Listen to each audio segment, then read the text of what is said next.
Okay, welcome everyone, and thank you for joining us for this webinar about the essential labor and essential lives of migrant agricultural workers. Before we begin, I'm just going to say a few words in Spanish to help our Spanish-speaking participants locate the simultaneous translation services.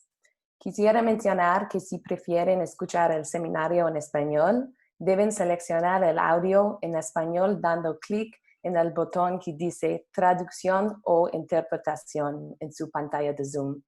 Si eligen utilizar el audio en español, por favor recuerden que hay que silenciar o poner mute el micrófono del panelista que esté hablando. De lo contrario, van a escuchar español y inglés al mismo tiempo. Si no pueden ver el botón de traducción, interpretación, es muy probable que deban actualizar su versión de Zoom. So my name is Susanna Clausen, and I'm a PhD candidate at the Institute for Resources, Environment and Sustainability, and a research associate with the Center for Sustainable Food Systems at UBC. My research looks at how to create more sustainable and just food systems, focusing on the intersections between farm labor, agroecology, and organic certification. As we begin, I would like to acknowledge that UBC's Vancouver campus is situated on the traditional, ancestral, and unceded territory of the Musqueam people. Each of you are joining us today from many places, near and far, and I'd also like to acknowledge that the traditional caretakers of those lands. I would encourage everyone to just take a moment and situate yourselves in place. On whose territories do you currently reside?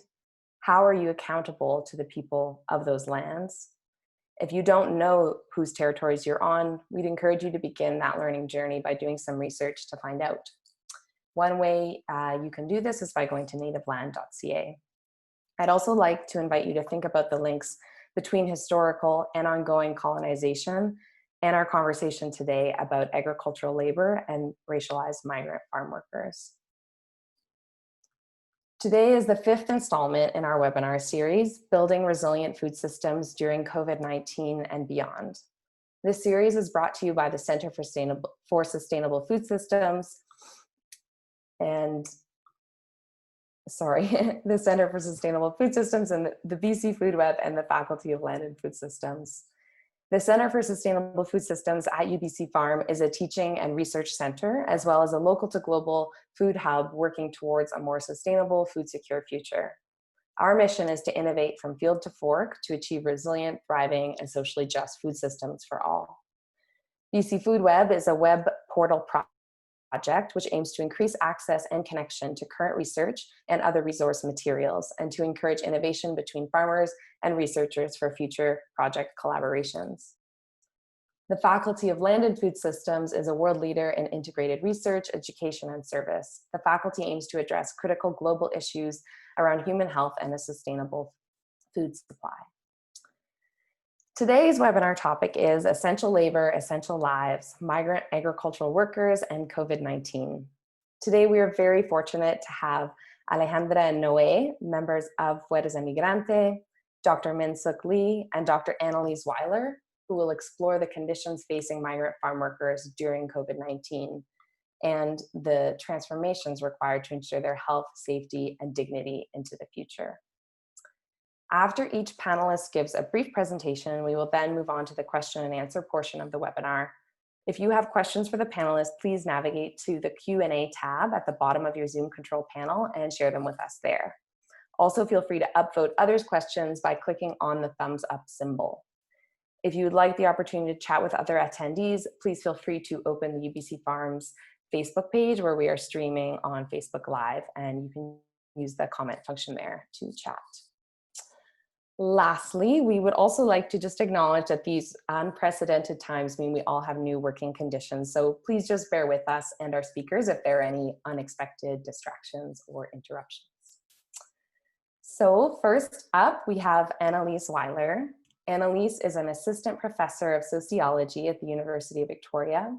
Her research focuses on environmental sustainability and equity for workers across the food chain, and she actively contributes to groups such as Justice for Migrant Workers and the BC Employment Standards Coalition. Alanis will be creating some context for the role of migrant farm workers in our food chain. So I will pass it on to Annalise. Thank you. Great, thanks so much, Susanna. So I'm going to go ahead and share my screen here.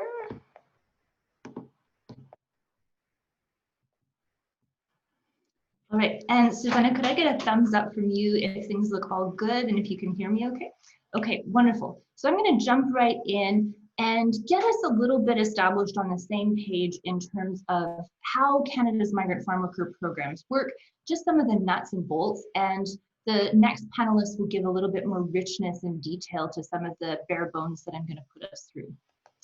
So to begin, how has Canada treated migrant farm workers so far during the pandemic? I'll talk a little bit about the timeline over the past several months. Spoiler alert, Canadian governments have treated racialized migrant farm workers from the global south as though their lives are less valuable than those of Canadian citizens. Next, I'll rewind a little bit and talk about how we got here. So the history of Canada's migrant farm worker programs, and really how Canada's migrant farm worker programs create vulnerability by design. So I encourage people to go beyond thinking about individual good employers or individual bad employers, but thinking about the structures of unfreedom, deportability, and exclusion. And I'd invite you, as we're going through this webinar, to think about how this situation might be unfolding differently if we were talking about 60,000 young, white, able-bodied, middle-class Canadian citizens, and how the category of foreign worker shapes who Canadians think of as us and not us. So rewinding a little bit back to March, which feels like 4 lifetimes ago, grower organizations were warning of food shortages because of the border closures and saying that there were going to be potential food shortages because they weren't able to hire migrant agricultural workers and that there would be delays at hand. So when Canadian government heard about this food shortage, they took it pretty seriously. And so they quite quickly lifted travel restrictions on all temporary foreign workers. So that includes caregivers, fish and seafood processing workers, meat packers, and agricultural workers. And they implemented this mandatory 14-day self-isolation and wrote a check for $50 million so that growers could implement this.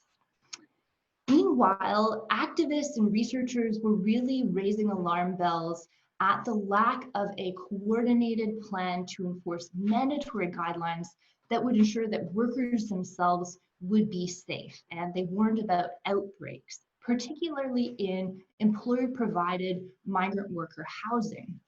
So researchers have documented that migrant worker housing is often really inconsistent in terms of quality. So it can range from housing that I've seen that is well-equipped, spacious, has good access to technology, all the way to overcrowded, dilapidated, and rodent-infested housing. And as it happens, we're now learning that there was a period of 6 weeks when the federal government actually just stopped inspecting migrant farm worker housing altogether and later resumed with virtual housing inspections, which seem to have been about as effective as virtual inspections of long-term care facilities.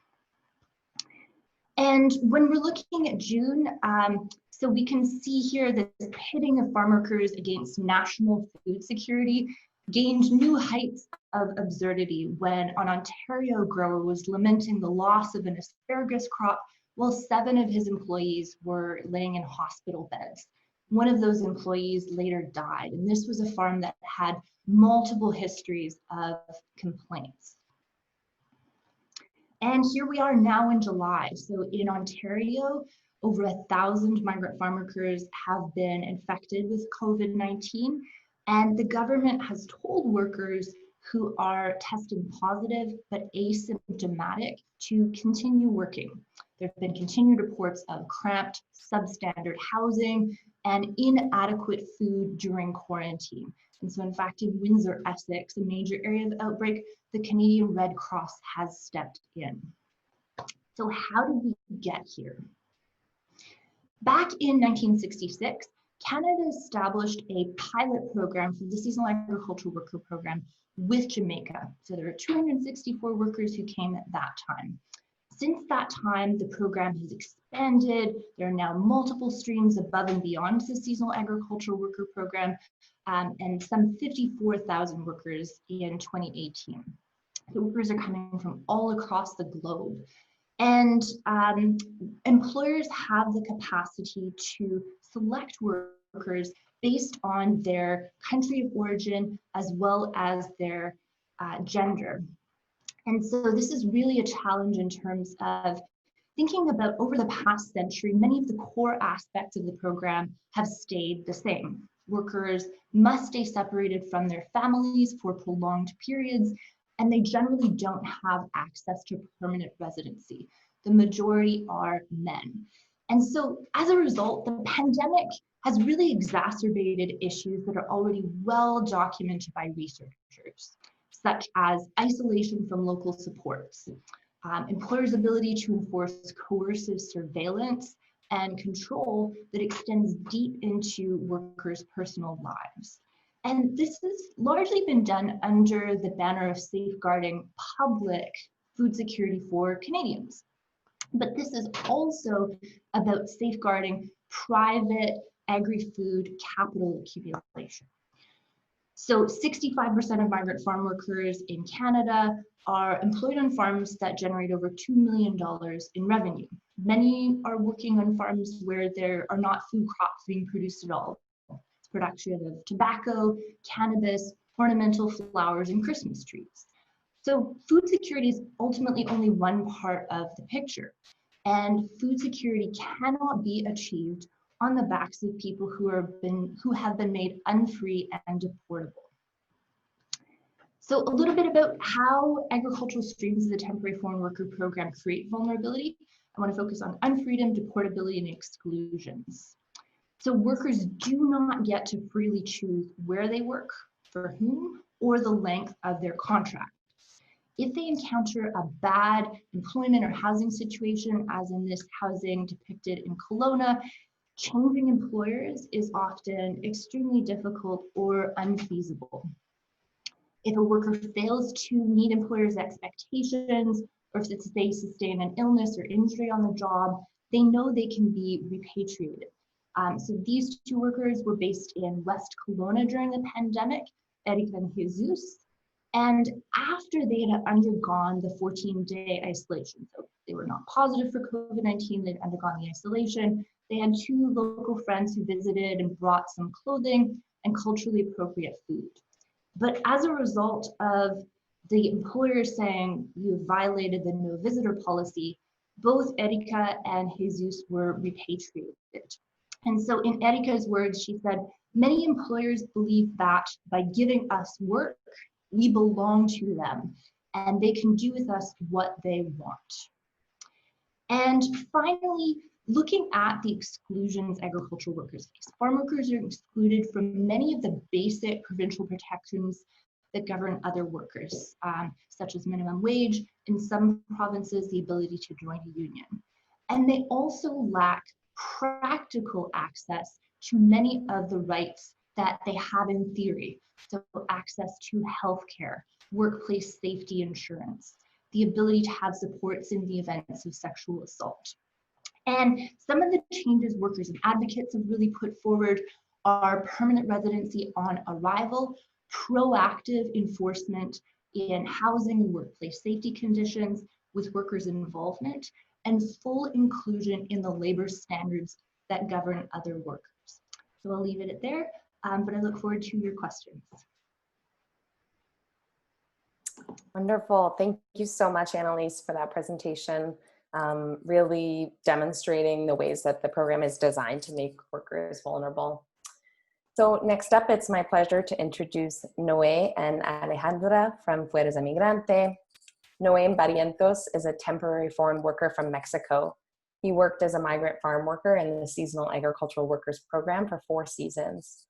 Noé decided to become a member of Fuerza Migrante to support other migrant workers in their struggle for justice in Canada and has been doing this work since 2018. Alejandra Henao is originally from Colombia and has supported migrant workers in BC and from across Canada as staff of the Surrey Support Centre of the Agricultural Workers Alliance in Surrey, BC from 2011 to 2013, and then as a volunteer and member of Fuerza Migrante, formerly known as the Migrant Workers Dignity Association from 2014 to present. Gracias por estar con nosotras hoy, Noé y Alejandra, and go ahead.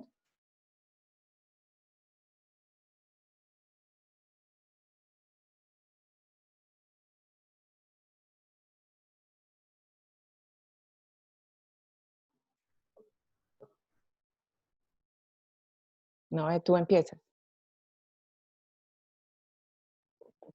Ok, listo. Espero que me escuchen.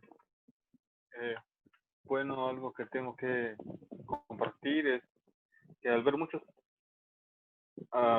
artículos recientes sobre acerca de trabajadores migrantes e indocumentados, con citas de defensores políticos, académicos, propietarios de granjas y sus asociaciones, y en los comentarios de miles de canadienses ignorantes y racistas que arrojan odio. Este odio contra los migrantes y los indocumentados es tan normalizado como el vitrolo que pueblos indígenas han soportado durante generaciones. Noé said that he has been seeing, and we have been seeing so many news articles recently about migrant workers and undocumented folks, with many quotes from advocates and politicians, academics, and others, including farm owners and farm associations.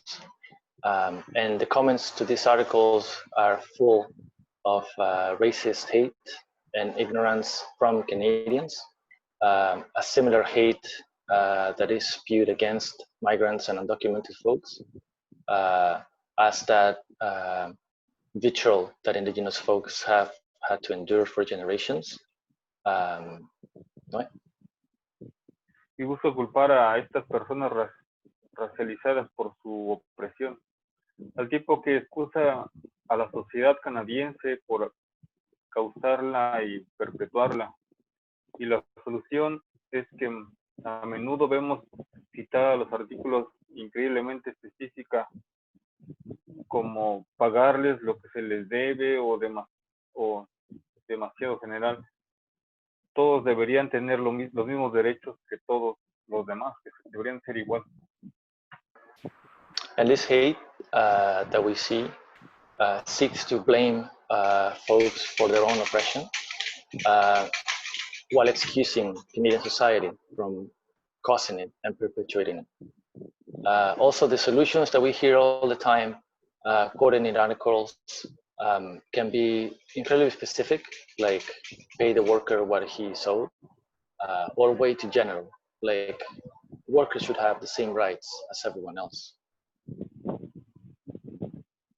Y por supuesto no olvidemos a las manzanas podridas, canadiense promedio, los reporteros de noticias, los funcionarios del gobierno y los mismos jefes que lo adoran. Ford y Trudeau lo han usado innumerables veces desde que comenzó la pandemia. Y manzanas podridas es la nueva palabra favorita de la Embajada de México en Canadá, que se sorprende recientemente al describir que las cosas no están bien en las granjas de Canadá y han logrado, seguramente se les verá jadeando y resoplando sobre cómo quieren proteger a los trabajadores migrantes.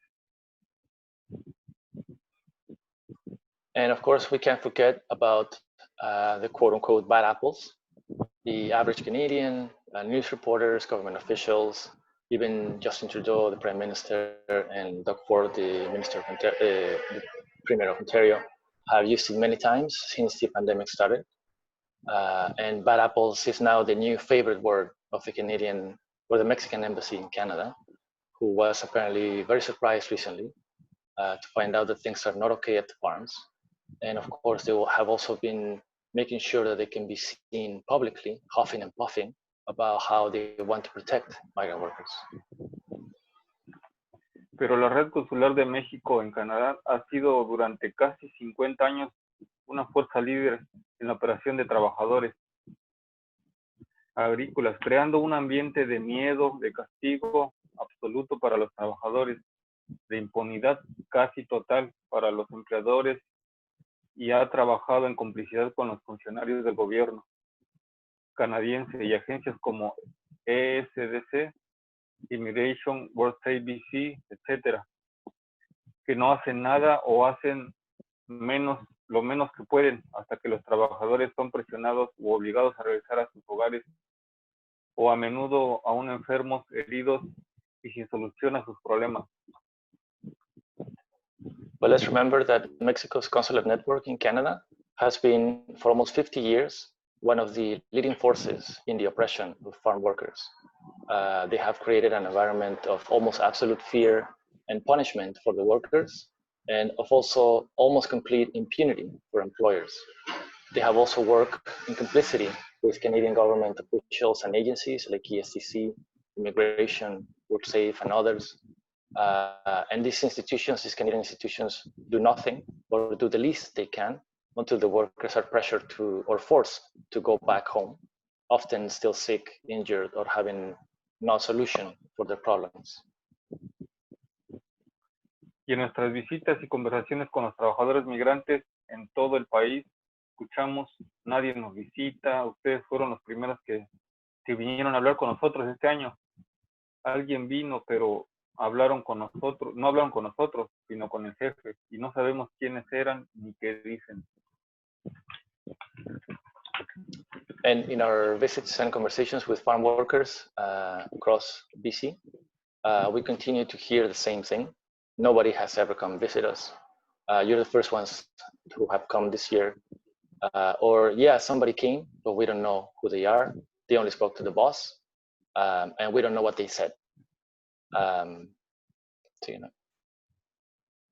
Ya es hora de que todos dejen de pensar, ver y tratar a los migrantes y a los indocumentados como simples cosas o números o incluso trabajadores. Son personas, son seres humanos a los que se les debe de escuchar, pedirles su consentimiento para todo lo que les afecta y ser inherentemente dignos de respeto. Organizarse para la justicia para los trabajadores migrantes y las personas indocumentadas desde comenzar por preguntarles por qué, cómo y con quién determinan si algunas personas serán marginadas y explotadas de manera sistemática y colectiva, mientras que otras se benefician enormemente de su operación.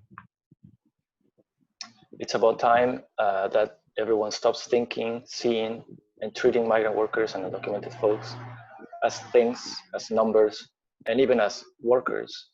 They are people. They are human beings who should be listened to, who should be asked for their consent on anything and everything that affects them. And they are inherently worthy of respect. Organizing for justice and migrant workers' rights and undocumented rights should begin with questioning why, how, and who determines that some people are to be systematically and collectively exploited and marginalized for the benefit of others from this oppression. Sí es bien importante centrarse en las formas específicas de opresión de los migrantes y indocumentados. Debemos luchar en múltiples dimensiones contra el patriarcado, la supremacía blanca, la colonización y el capitalismo. Como dice el EZLN, debemos de luchar por todo y para todos. While it's important to focus on specific forms of oppression of migrant workers and undocumented folks, we must also fight in multiple dimensions. We must fight against the patriarchy, against white supremacy, colonization, capitalism. Like the Zapatistas say, we should be fighting for everything for everyone. Okay, and now just to talk about a little bit about what is happening on the ground, I'm just gonna say half of what I have prepared, but so migrant workers have faced the same structural racism that First Nations have endured for centuries. The pandemic has not impacted the power structures in Canada. They have rather been more visible, and the systems of oppression work as good or better than before the pandemic. So no matter how many inspections ESDC has done, how many apologies for the 3 migrant workers who passed away in Ontario with care from government officials, how many guidelines or protective measures for the workers. The reality on the farms haven't really changed that much. The dominant dynamic hasn't changed. Migrant workers' voices haven't been present in the discussions or measures needed to protect their own lives, the same way that they haven't been able to participate in the negotiation of their own employment contract for more than 50 years now. On top of this, and all the what Noe explained and Alice did too, and COVID-19, that has exacerbated the oppressive dynamics between employers and workers and problems in the temporary foreign worker program. COVID-19 has become the perfect excuse for employers to control the workers' lives during and after work, while not feeling any pressure to provide decent working and living conditions, and not facing penalties for breaches of federal COVID-19 related rules. And in the meantime, the federal and provincial governments have left employers with the responsibility to comply with labor and health authorities' measures without any actual accountability. So we've heard migrant workers, many migrant workers have only received a list of measures to take. They have to fill out forms, and no one there's no one to ask questions like what happens with their contract. They receive, sign it, and put it away. Many arrive in Canada without understanding the quarantine period, if it's time lost from work, wasted time, a missed opportunity to make money and contribute to their families, or who's gonna pay for it or when. On the other hand, what's happening to my coworker who tested positive? Who's feeding them? Are they still alive in there? Should I call someone or just wait to feel better? Are they gonna blame me for feeling sick? Am I gonna be sent back home if I don't feel better soon? What's gonna happen to my family if something happens to me? We have also received calls from those in Mexico and Guatemala almost every day, saying the offices are closed, they're not answering the phone, are they gonna call me to work? They blocked my file and I don't know why. And my employer requested a labor market impact assessment for me and it was approved, but can I travel? My employer didn't call me this time, what should I do? Can you call them? Can you find me an employer? Other workers care very little about the pandemic, the new self-isolation measures in Canada, all the restrictions or guidelines that were given to the employers that Annalise explained. They didn't hear about the $50 million that the federal government offered to support employers in the agricultural sector, $1,500 per worker, to ensure isolation period requirements and cover expenses like hotel accommodations and food for the workers during the quarantine. The much less they hear or they knew about this 77.5 million emergency fund that the federal government offered food producers to access more personal protective equipment, implement health protocols, and respond to emergency pressures from COVID-19. Many workers don't understand why Canadians blame them from bringing the virus when they have complied with the self-isolation period upon arrival, have been locked in the farms the whole time, haven't been able to go to the bank or the store, or haven't received any visits from friends, church groups, or advocates. In the meantime, they've seen high deductions in their paycheck for food supplies and their delivery, had to deal with people manipulating or charging extra for remittance services, and had to change and adapt with the food brought for them by the farm. And finally, those workers who have seen an outbreak in their work sites, they wonder why they are to blame when they've seen domestic co-workers coming and going to the farm every day, when their symptoms were dismissed by their supervisors and were called lazy when they had to miss work for being sick. For instance, migrant workers from Scotland, when the outbreak happened and sent 169 workers to self-isolate again, they felt scared, blamed, labeled as dangerous or unruly, abandoned and forgotten, isolated in total control of the employer. And finally, we just want to say that the colonial history of Latin America has involved land expropriation and displacement or elimination in many cases of agricultural communities. Europe's massive industrial capital was accumulated through a colonial system of hegemony and that direct domination that terrorized and annihilated indigenous peoples, minerals, and other precious resources from Latin America. Still today, we're still being subjugated politically and economically by multinational corporations, including Canadian resource extraction companies, social and environmental leaders dedicated to protect the land and water. Their own ways of life have always faced judicial persecution, threats, and death. And it's because of these circumstances in the global South that thousands of migrant workers have had to leave their families behind and come to find ways to provide for them, facing substandard working conditions and sometimes death. While this labor force has become dependent on the wages offered by the temporary foreign workers in different countries in the world, the food system in Canada has become dependent on the exploitation of thousands of migrant workers.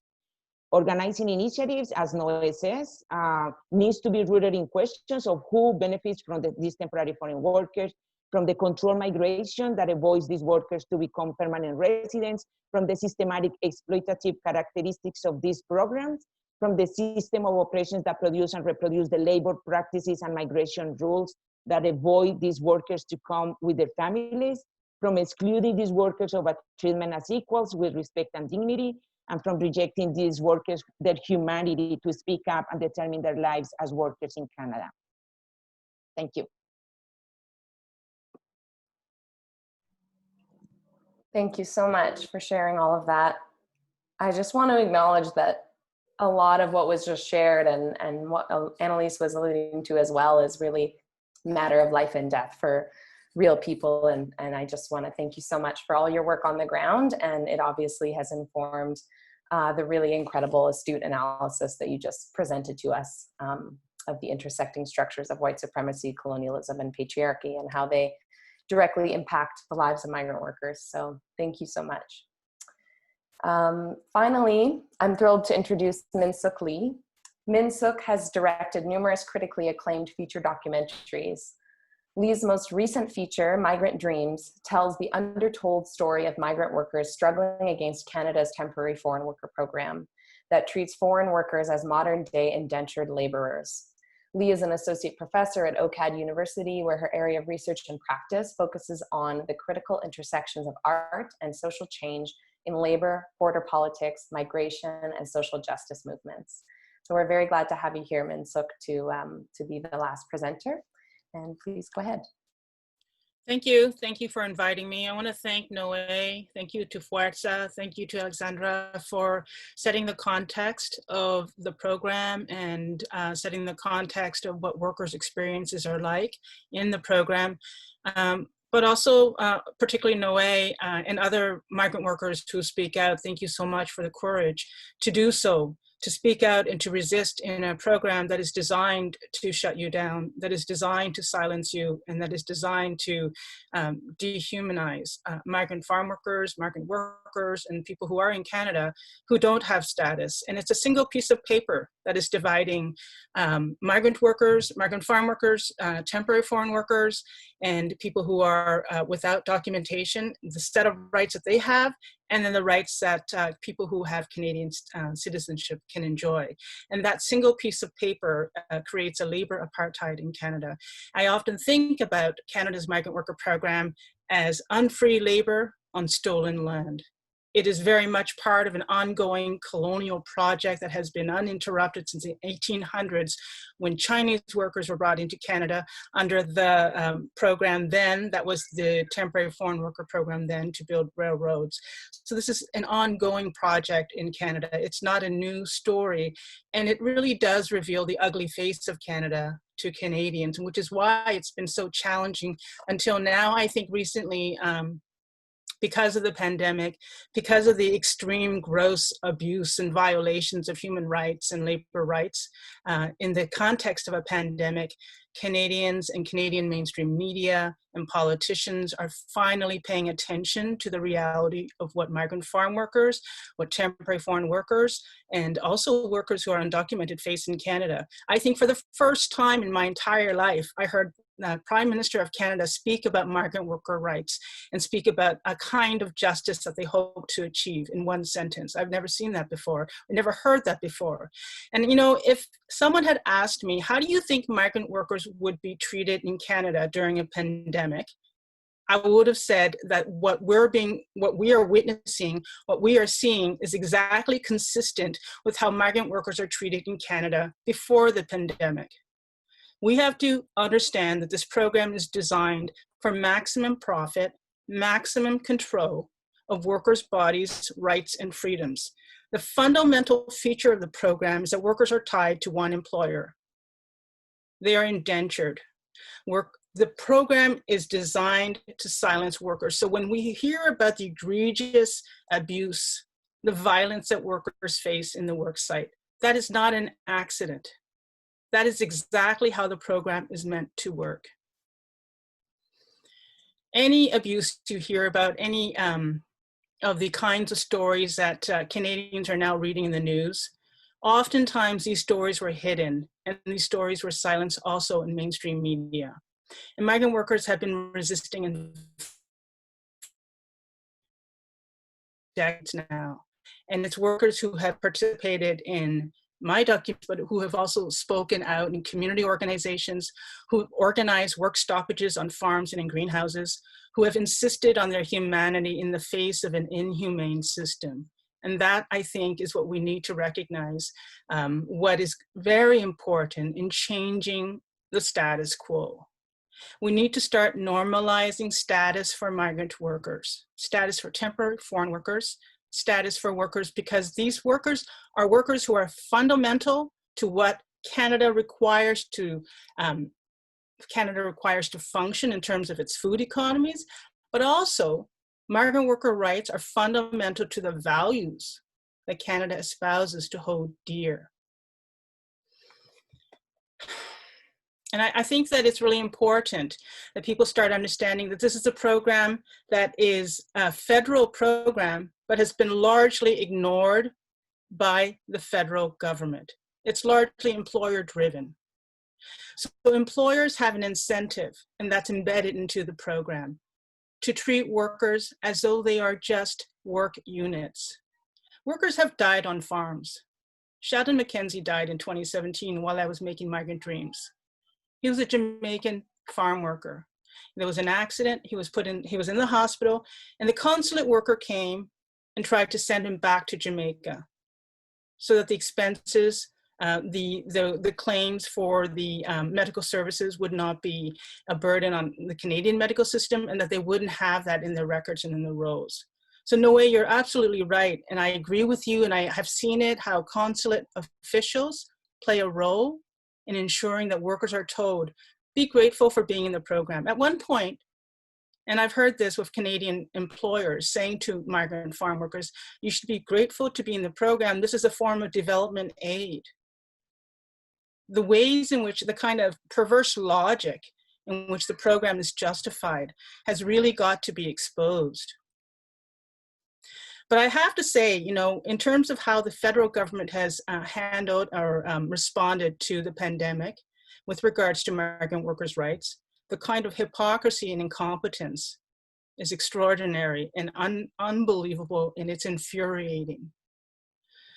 You know, we all understand that Canada's food system, Canada's food agribusiness system, would not be able to succeed and reap in the billions of profits without the work of migrant farm workers. That is so obvious that even during a pandemic, the federal government rushed in to change legislation to ensure that migrant farm workers could come into the country. They shut down the borders to refugees, but they made sure there were provisions so that migrant farm workers could come in. But they paid no attention to ensure that the health and safety of migrant farm workers would be taken care of. They paid zero attention and gave millions of dollars to employers. The very employers who we know are responsible for decades of abuse of migrant workers. To me, that means what we're seeing now was predictable, and it's on the hands of the federal government, the provincial government, and the municipal government. And I have to say that the abuse in the program takes place in many ways, and it's enacted in hierarchies of abuse. And I want to draw attention to the experience of women workers in the program. The way in which women are treated in the program, because there are, in terms of the demographics of how many women are in the migrant worker program, it's a small percentage of women, but many of them experience sexual abuse in the work site. They experience control of their bodies.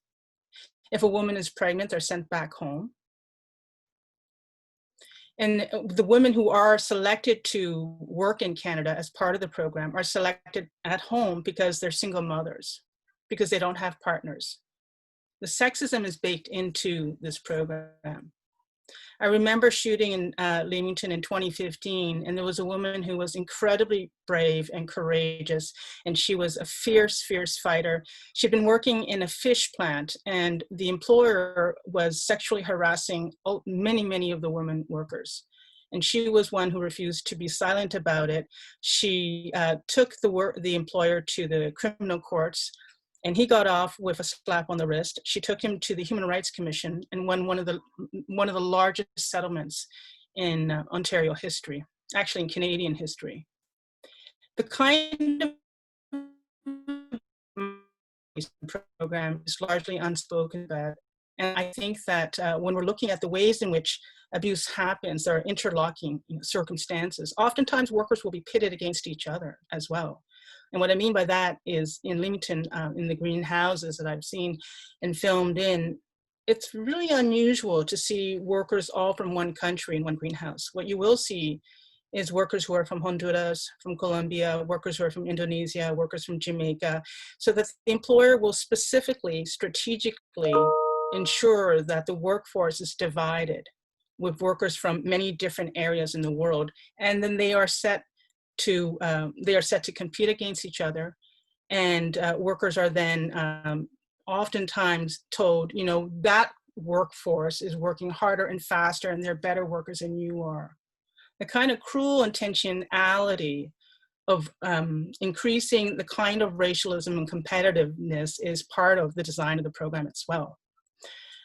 And the feature of the program that I think we don't often talk about because it's not as practiced in the seasonal agricultural worker program in SOP, but is very much prevalent in the reality in the temporary foreign worker program, is the role of recruiters, the private recruiters.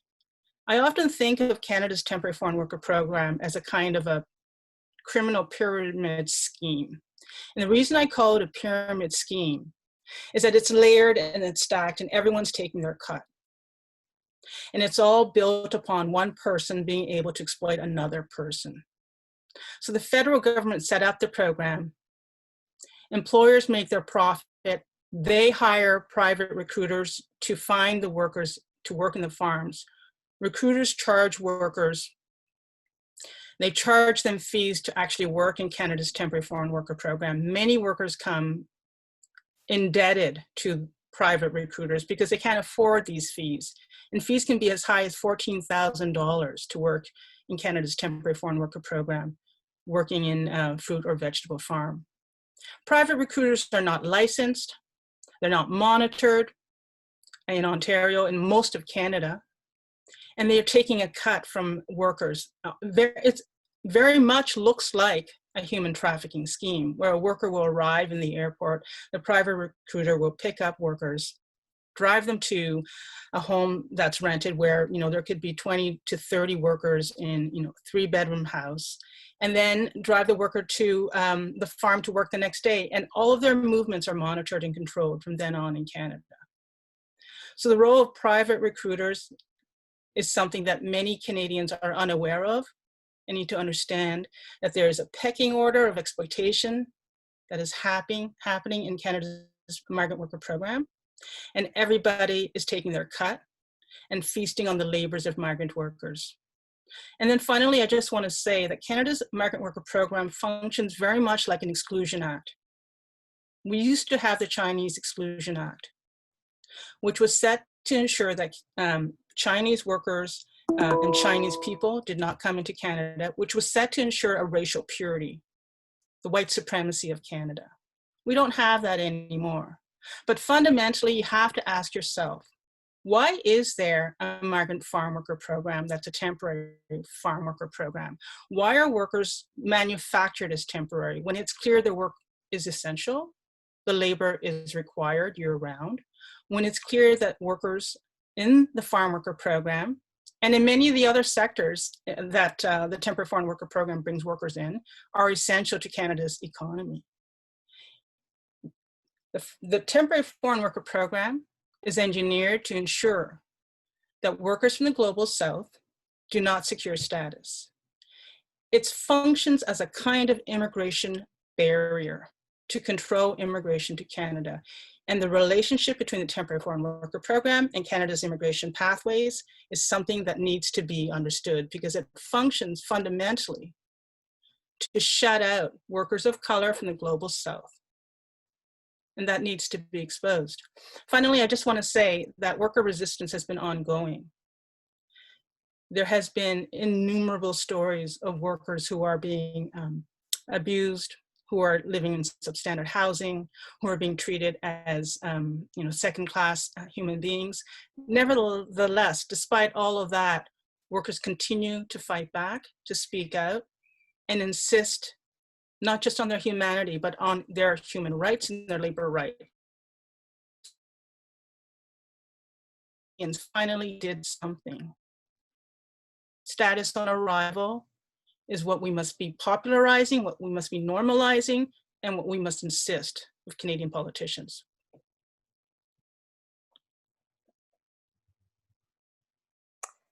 Thank you so much, Sook, for your final words, final panelist. And yeah, I guess one of the things that you've underscored really clearly is, as Canadians, we actually have we all have a responsibility, not just those of us that work with farmers and work with agriculture, but to hold our government accountable. And so I'm just going to launch right into the first question. And that is, how do you think we as Canadians can help migrant justice proceed and succeed? And I'll just ask if Noe and Alejandra want to take a first answer to this question, and then I'll let the other panelists go ahead.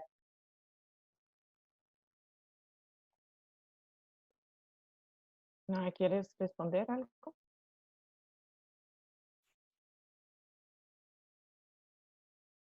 Bueno, yo arranco I'll start, and Noe, if you wanna chip in, you can do it.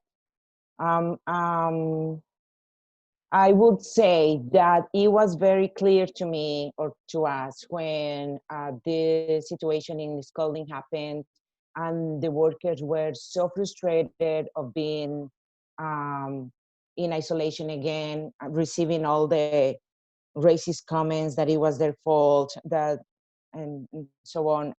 It was very clear to me that they needed to feel that they were supported by Canadian society. They were not going to do anything, and they didn't do anything and to demand better working conditions and living conditions, because they felt alone, right? So what is happening on the farms, for what it has been happening for more than 50 years now, is because it's happening in isolation, and it's like kind of like an invisible war, right? So nobody knows what is happening on the farms. So if you really want to feel that you're contributing to the fight, the struggle of migrant workers, come and show them your support, so they feel with someone backing up their struggle, and they're going to feel more strength to push for their rights and justice to their working conditions and living conditions. And that would be my piece. I don't know if Noe wants to add anything. No?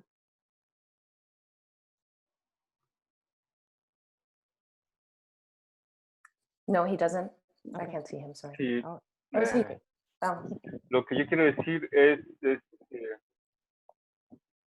el trabajo aquí en Canadá en las granjas es muy importante. Y bueno, lo importante es de que tanto se valore el trabajo como los trabajadores migrantes, como yo y como muchos, como miles que todos los años vienen, que se valore tanto desde principio hasta fin, que se den las condiciones para que todos salgamos beneficiados al mismo tiempo. Y que, bueno, que esto sirva, esta situación de la pandemia sirva para ver un poco más y hacer algo un poco más, que podamos ayudar principalmente a los migrantes, que somos más vulnerables en estos momentos. Gracias. I'm sorry, I think that I lost a bit of what Noé said, but he started saying that the work on the farm is very important. What they're doing is very important and needs to be visibilized. Y Noé, y me perdí la segunda parte. Dijiste que era muy importante y qué más.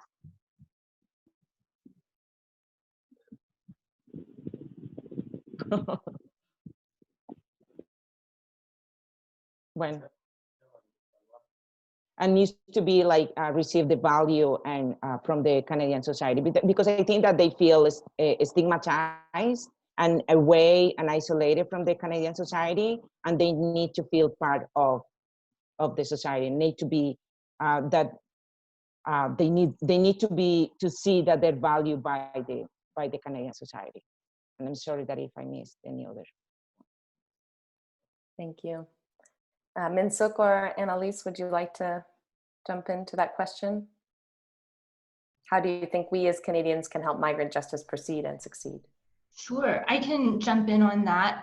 So I'd encourage people to look for organizations within your region that are already doing amazing migrant justice work, particularly those that are led by workers themselves. And really, power concedes nothing without demand. And I think this is a great time to engage through political channels, figure out who your MLA, your MPP, your MP is, and ask them what they are doing to address the human rights crises that are happening right now in Canada. So if you can engage locally and think about it on a provincial and a federal level, that's certainly one way. A lot of migrant justice groups operate beyond political channels as well. So thinking about different modes of putting pressure and generating political will, broadly speaking.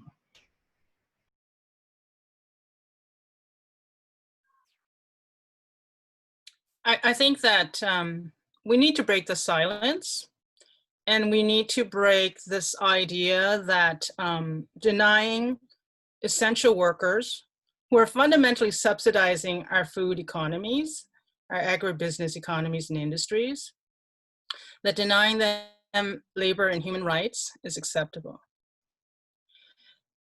Oftentimes when people talk about migrant farm workers in Canada, they are then answered with, well, at least the workers are making more money than what they would make back home. And I used to hear that a lot when I started making, I used to hear that a lot. Oh, they work really hard here, but they go back home and they live like kings. And that's a total lie. The amount of money that workers make here is supporting families back home. But oftentimes it's just enough to support the families back home so that they are continually tied to coming back here, right? So there's the idea that somehow workers are living with riches back home. Let's just dispel that myth. The more we talk about what it's like for workers in Canadian farms, I think the more people become aware that we have a temporary foreign worker program that's manufactured the term temporary. That's a manufactured term. Workers are not temporary. They are permanently required, permanently needed. There's a labor shortage in Canada, frankly. Across the regions of Canada, we know there's a labor shortage, and there has always been. In immigration, which is also known as the kind of way in which settlement is managed, was very much in conversation with Canada's migrant worker program. So I think breaking the silence, and it's taken a while for us to even get to this position and this point, when civil society is having a conversation about migrant worker rights. 20 years ago, when El Contrato, which was the first documentary I made in 2001, when we tried to release that, the growers launched a libel lawsuit against myself and the National Film Board. So they succeeded in ensuring that that film did not circulate. So there was a lot of muzzling and censoring and silencing, not just of migrant workers, but certainly of anyone who was going to talk about what's going on in our own backyard. We do have a unique opportunity right now. Annalise is right. We have a narrow window of, I guess you could say, the Overton window of political change has been cracked wide open because of the circumstances of the pandemic. So why should we be calling for reformist, little reformist changes, which we know fundamentally do not change a program that's irredeemable? Now's the time when we can reimagine, how we build Canada and ask some really hard questions. What is the function of the temporary foreign worker program? What's it designed to do? Ensure that there's unfree workers who are constantly available for employers to subsidize the profit, billions of dollars for an industry? Is that acceptable as a feature of Canada's labor economy?